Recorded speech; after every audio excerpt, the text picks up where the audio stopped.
Are you having a hard time figuring out what to get Dad for Father's Day?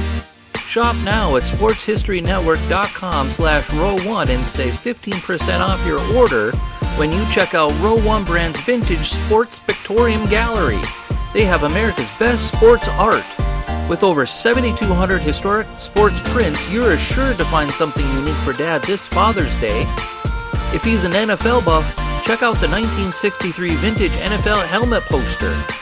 Shop now at sportshistorynetwork.com/row1.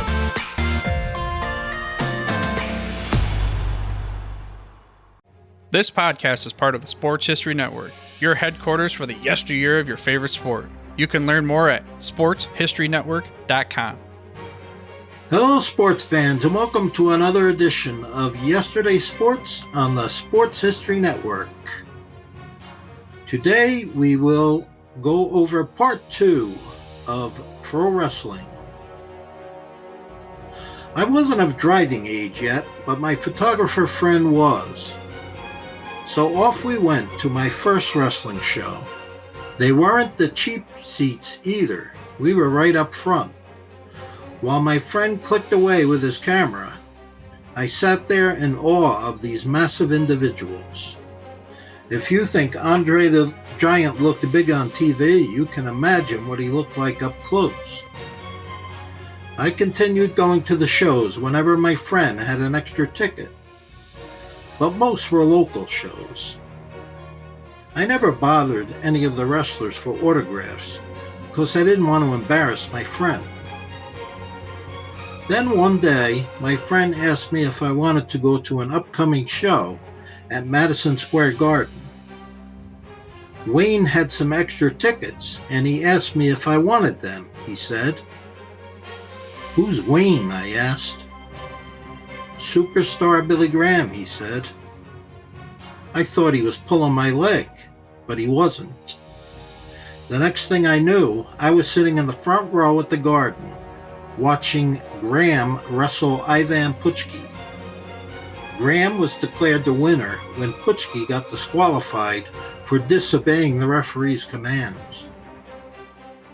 Then came the match I couldn't wait to see. It was Bruno San Martino versus Ken Patera. I had a particular interest in Patera because he had been an Olympic weightlifter before his wrestling career. He had placed second in the 1971 World Weightlifting Championships, was a member of the 1972 Olympic team, and was the first USA lifter to clean and jerk 500 pounds. It was a great match, but Bruno retained his championship belt. Graham won the belt from Bruno a few months later, by cheating, of course. By this time, I had finally accepted that matches were predetermined, but I observed something else while sitting so close to the action. It wasn't all fake. You can't fake a body slam. Getting slammed like that night after night had to take a toll on your body. Okay, all the punches aren't landing, and they aren't deliberately trying to hurt each other. And yes, they practice together, and wrestlers usually know what their opponent's next move will be. But accidents happen, and the script doesn't always go as smoothly as planned. Just like the night when Bruno San Martino had his neck broken. So unless you're willing to get in there yourself, don't be so quick to poke fun at it. Those guys take a beating. I eventually lost touch with my wrestling photographer friend and stopped going to the shows. But I continued watching wrestling on television. I thought the WWF got a little dull when they made Bob Backlund the champion. Backlund had been a great amateur wrestler at North Dakota State and was a good role model for children. Still, his bland personality and schoolboy looks didn't make for much excitement on the professional level. Without Bruno San Martino, who had retired, the WWF had become stale. I started watching NWA wrestling from Florida on Tuesday nights and from Georgia on Saturdays. They had the American Dream Dusty Rhodes, Nature Boy Ric Flair, and Don the Magnificent Morocco. They also had a relative newcomer stirring up a lot of excitement by the name of Roddy Piper. The world of professional wrestling changed drastically in 1984. The WWF, formerly WWWF, had a new champion in Hulk Hogan.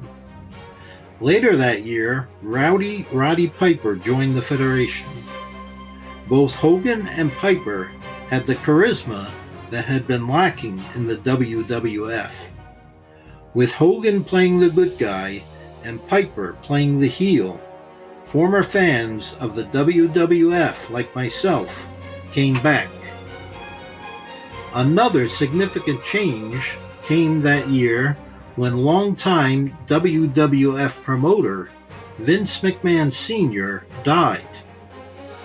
His death left his son Vince Jr. entirely in charge. Vince Jr. had a lot of ideas on how to make pro wrestling more entertaining and more popular. Unlike his father, Vince Jr. was willing to spend big money. He hired the likes of Mr. T and singer Cyndi Lauper. He brought in many of the top young wrestlers and signed them to big fat contracts. On March 31st, 1985, the first Wrestlemania took place at Madison Square Garden. Muhammad Ali was on hand as a special guest referee, and New York Yankees manager Billy Martin was the guest ring announcer.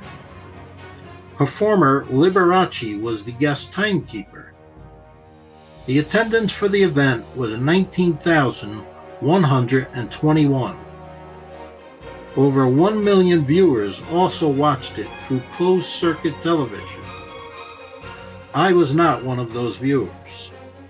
I had just turned 23 years old, and I'd had my fill of pro wrestling. I read all about it in the newspaper the next day, and that was enough for me. I never watched it again. But for those 10 years, well, that was a different story. I had a love affair with pro wrestling. This podcast is part of the Sports History Network, your headquarters for the yesteryear of your favorite sport. You can learn more at sportshistorynetwork.com. At the Sports History Network, we're all about sports yesteryear, and so we're so pleased to introduce you to Row One, an online memorabilia gallery and shop that brings your sports history to life anywhere. The Row One gallery includes over 5,200 gorgeously reproduced prints of team posters, game program covers, game tickets, advertisements, and more in baseball, pro and college football, pro and college basketball, and more. And any gallery item may be printed in a variety of sizes on wood, metal, canvas, acrylic, or poster paper. And in Row One shop, check out the thousands more of unique items with the retro and historical designs dating back to 1876, including t-shirts, long sleeve shirts, phone cases, mugs, blankets, pillows, towels, and even shower curtains. Go to sportshistorynetwork.com, ROW1, for access to the full Row One catalog and for gallery prints and gift items, plus get a 15% discount off all prints on the Row One Pictorium Gallery with coupon code SHN15. Follow the link on the show notes. We here at the Sports History Network proudly partner with 26 podcasts, all revolving around the history of sports. But did you know that many of our hosts were sports history authors way before they started their shows? It's true. We've got Joe Ziemba, host of When Football Was Football, Joe Zagurski, host of Pro Football in the 1970s, Mark Morthier, host of Yesterday's Sports, Tommy Phillips, host of Lombardi Memories, and Scott Adamson, co-host of From the 55-Yard Line. All these authors have many books for you to choose from. To check them out, go to our website at sportshistorynetwork.com/sportshistorybooks. Pick up your copy today. Soundtrack provided by Kevin MacLeod of filmmusic.io.